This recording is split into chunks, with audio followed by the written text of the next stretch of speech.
हमारे अजीम कायद मोहम्मद अली जिन्ना की मतानत और संजीदगी शुहरा आफाक है। वो कभी कहका लगाते, ना सिर्फ कह कहे बिखेरने की गर्ज से चुटकुले सुनाते, बल्कि उनकी हिस्से मजा ऐसी कमाल थी कि बेसाख्ता लोगों के होंठों पर हंसी बिखेर जाती। वो बहुत तल्ख बात भी इस शुगुफ्ता और शाइस्ता अंदाज में करते कि मुखातिब पर गिरा ना गुजरती। एक बार वो बॉम्बई हाई कोर्ट के फुल बेंच के सामने दलाइल दे रहे थे। तमाम दिन गुजर गया। शाम 5 बजे तक अदालत का वक्त था और इसमें चंद मिनट रह गए थे। एक जज ने कायदे आजम से कहा, मिस्टर जिन्ना, आप दलाइल खत्म करने में मजीद कितना वक्त लेंगे? कायदे आजम ने जवाब दिया कि माय लॉर्ड, बमुश्किल 15 मिनट। इस पर एक सीनियर जज बोले और कहा कि क्या आप आज वक्त खत्म होने के बाद भी दलाइल दे सकते हैं? इस पर मोहम्मद अली जिन्ना ने कहा कि मेरी एक अपॉइंटमेंट है, मुझे वहाँ पहुँचना है। कायद की ये बात सुनकर एक सबसे जूनियर जज जो चीफ जस्टिस के बाएं तरफ बैठे थे, उन्होंने चीफ जस्टिस के कान में कहा कि वो कायदे आजम से आज ही दलाइल मुकम्मल करने को कहें। इस पर चीफ जस्टिस ने कायदे आजम से कहा कि मिस्टर जिन्ना, हमारी भी एक अपॉइंटमेंट है, मगर हम चाहते हैं कि आप आज ही दलाइल खत्म करें ताकि पीर को अदालत फैसला सुना सके।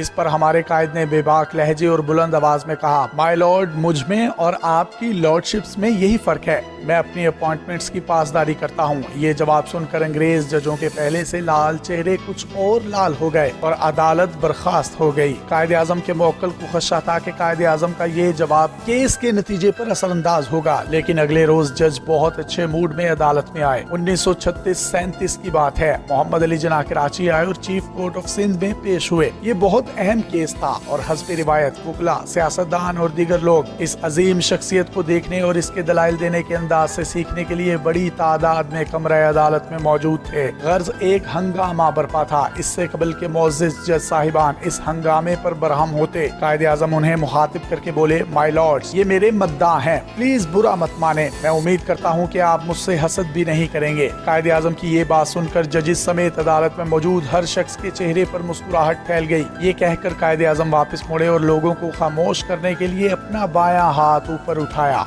उनके हाथ उठाने की देर थी कि वहाँ ऐसा सकूत हो गया कि जैसे किसी ने जादू से हर शख्स की जुबान बंद कर दी हो। कायदे आजम मोहम्मद अली जिन्ना को तालिब इल्मों से खास लगाव था। वो अक्सर अलीगढ़ यूनिवर्सिटी जाया करते और तुलबा से खिताब किया करते। एक बार वो अलीगढ़ गए और एक तकरीब से खिताब के बाद वहाँ आराम करने लगे। इस दौरान उन्हें बताया गया कि यूनिवर्सिटी का एक तालिब इल्म लोगों की नकल उतारने में माहिर है और वो कायदे आजम की भी ऐसी नकल उतारता है कि खुद कायदे आजम भी धोखा खा जाएं। ये सुनकर कायदे आजम ने उस तालिब इल्म को बुलाने को कहा। तालिब इल्म ने तैयार होने के लिए 10 मिनट का वक्त मांगा। 10 मिनट बाद वो आया तो उसने कायदे आजम की सी शेरवानी और जिना कैप पहन रखी थी। उसने तकरीर शुरू की और उसकी परफॉर्मेंस देखकर कायदे आजम बहुत मुतासिर हुए। जब उसकी तकरीर खत्म हुई तो कायदे आजम ने उसे अपनी कैप और एक चश्मी ऐनक तोहफे में दी और कहा कि अब तुम कुछ और असली लगोगे। नवंबर 1947 में कायदे आजम लाहौर में थे। वहाँ एक गर्ल्स कॉलेज में तकरीब से खिताब करने गए। उन्होंने देखा कि तालिबात ने उनसे पर्दा नहीं किया था। जब वो वापस गवर्नमेंट हाउस पहुंचे तो उन्होंने पूछा कि खवातीन ने पर्दा क्यों नहीं किया था।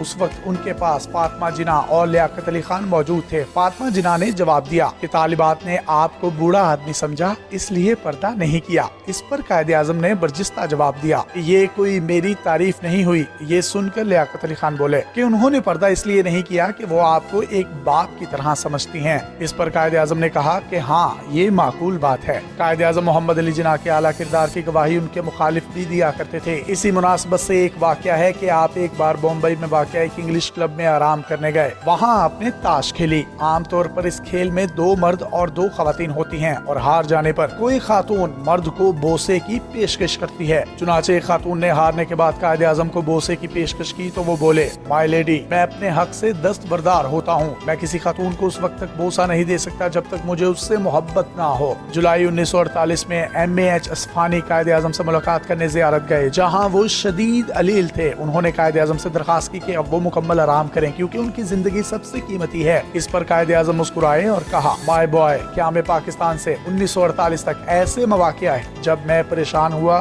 कि आया पाकिस्तान जिंदा रह सकेगा? इंडिया की तरफ से तकसीम के बाद हमें कुछ ऐसे झटके दिए गए कि बिल्कुल गैर मतवक्का थे। हम इन हालात से निकल आए हैं और अब मुझे कोई परेशानी नहीं है। लोग आएंगे और लोग जाएंगे, लेकिन पाकिस्तान मजबूती से कायम हो चुका है और अल्लाह के करम से हमेशा कायम रहेगा।